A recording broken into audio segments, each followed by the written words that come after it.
American culture was defined by a strong political, economic, social, and religious conservatism. The election of Ronald Reagan highlighted the rise of national conservatism and traditional American family values. Various policies and practices of the Reagan administration stirred major social change by both conservatives and progressives, such as the war on drugs, global crises, homophobia, economic growth and disparity, and pop culture movements. The 1980s was a time of progression in culture and mindset, shaping America as a whole. We will now proceed with our regularly scheduled programming. Hi, I'm home from school. I took a math test today, Dad, and I feel like I did really good. Are you proud of me? Hi, Mom. What is on the television today? I'm home from school. Hi, Mom.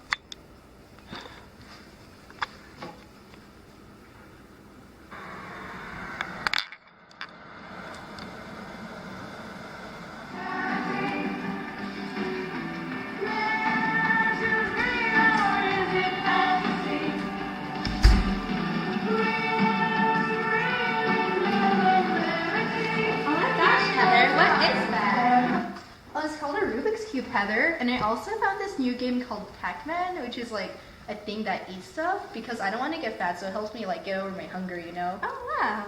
So these new games showed a growth in technology and a focus on children. These expressions showed moral outrage, which is known as media panic. Conservative adults only saw like the dangers of video games while others saw it as a way for children to train for technology-based jobs. What about this magazine? Teen Suicide? Oh, Heather, you're such a pillowcase. Look. Suicide rates in all ages began in the 1970s, but reached its peak in the 1980s. One article claims that the most increase in suicide rates in adolescents began in the 1980s. And this article from the New York Times states that from 1970 to 1980, the suicide rate for older teens and young adults, both male and female, rose to 40%. This increase was fueled by a 50% jump in the rate of suicide for 15 to 25-year-old men, while the suicide rate for women in the same decade increased by just 2%. These increases were due to a variety of factors, one being the easy access of completion. The most common method of suicide for youth in the 1980s for both sexes was gun, as reported by the CDC. With gun control not being a key issue in politics, and with little to no gun regulation being supported by the new conservative movement, access to firearms was easy. Also, in the column Guns and Ammo, Reagan states, "In my opinion, the proposals to outlaw and confiscate guns are simply unrealistic," later signing the Firearm Owners Protection Act of '86, which virtually allowed anyone to obtain firearms, which not only increased suicide rates, but also had a myriad of other issues affected. Also, suicide was often seen in areas of high poverty. Reagan, it was his campaign to destroy the welfare state. Many families were left without any support and often felt discriminated against and targeted by. Teens with major financial issues felt discriminated against and isolated and less than compared to their wealthier peers. Inclined with academic, personal, and social expectations, depression and suicide became a major issue. So much so, that popular films explored teen suicide, like Ordinary People in 1980, The Heathers, and Better Off Dead in '88. That is some heavy stuff, Heather. I know, Heather. Pop culture right now is a reflection of the political atmosphere with a growing social and political rift between progressive and tradition, between change and conservatism, between liberals and conservatives. My head hurts now, Heather. Oh, Heather, did you have a brain tumor for breakfast? Grow up. Delima is so 87. John Lennon of the Beatles was shot outside his New York home. This is it. Brian paid for this microphone. Because Joy said I'd call. Just because I love you, Mom. Even if it's old junk, still rock and roll with me. Here's Johnny. I am your father. 5 seconds left in the game. You believe in miracles? Yes! Unbelievable.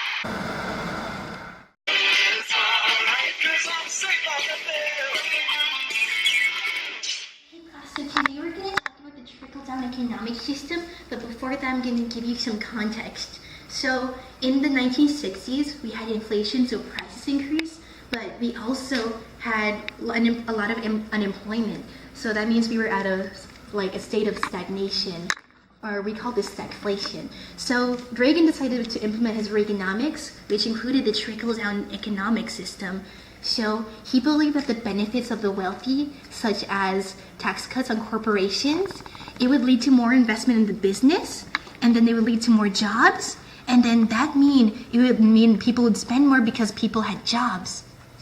Why does this matter? Okay, so I have a theory. My theory is that this actually doesn't work in practice.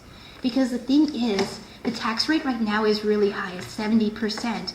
So that means this would work because our tax rate is already high. But if our tax rate was less than 50%, then that would only decrease revenue, so this wouldn't actually work. Yo, I just had a vision that someone named after a dog does this. No! Hi. Are you afraid that your son or daughter is a raging homosexual? If so, then this ad is for you. We here at Wax On. You're not supposed to say that. Shut up, you gay communist! As I was saying, we here at Wax On specialize in gay conversion therapy.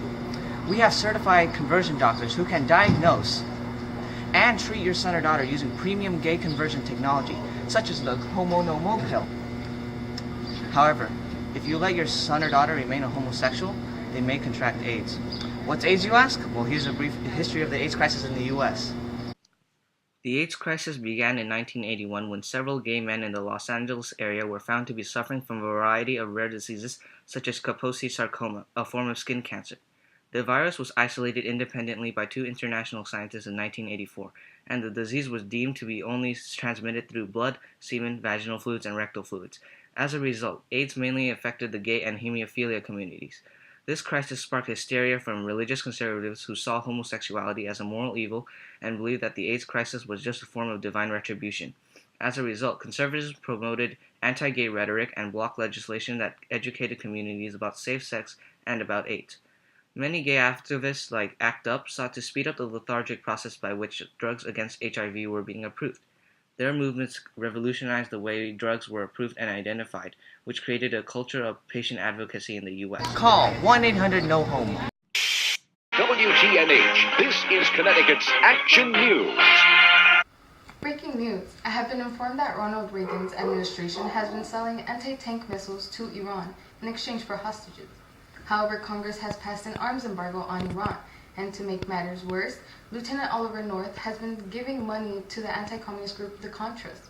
This goes against the Bolin Amendment of 1982, which specifically serves to limit U.S. assistance to the Contras, because the Contras are mostly funded by the sale of cocaine. Even though Ronald Reagan said that he would never negotiate with terrorists, he still let his administration supply the Contras with money and sell illegal arms to Iran. This shows how there still exists that unchecked abuse of presidential power. And from this scandal, the only person that was not guilty was Ronald Reagan.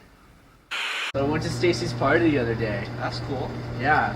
When I was there, I got some cocaine. Wow, how is it to do the cocaine?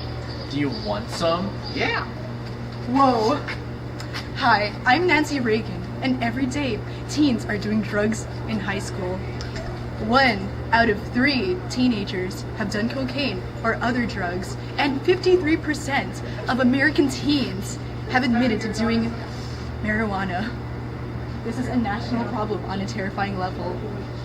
If anyone offers you drugs, just say no. In the late 70s to the 80s, the national government scrambled to quell America's growing drug abuse. But rather than deter criminals, incarceration of young minorities for dealing or possessing drugs raised by 250%. From 1971 to 1985. This created a sense of national paranoia and highlighted continual racial tensions that were growing in America. The split between the capitalist West and the communist East could not be more obviously seen than in the city of Berlin during the Cold War. The Berlin Wall divided the city into the capitalist West Berlin and the communist East Berlin, and its fall would signal the demise of the communists. At the height of the Cold War, the Berlin Wall was originally intended to stop the bleeding of young professionals such as doctors, engineers, or teachers from East Berlin to West Berlin. This was due to the open border within the city. Over the duration of its existence, the wall became a symbol of communist repression and an unceasing Cold War. Many U.S. presidents sneered at the wall with vexation and abhorrence. JFK remarked, "Freedom has many difficulties and democracy is not perfect, but we have never had to put up a wall to keep our people in." Everyone thought that the wall would stand for their foreseeable future. The East German secretary even remarked that the wall would stand for another 100 years. That is why when the wall came down on November 9, 1989, people were so shocked. Following the fall of the wall, jubilant East and West Berliners celebrated. Germany would be finally reunited again, once to its former glory. For the world, however, the fall of the wall was a sign that the Iron Curtain was ascending on Europe and that the era of the Cold War has just written its final chapter. And now a new, almost unimaginable era had started that day in 1989.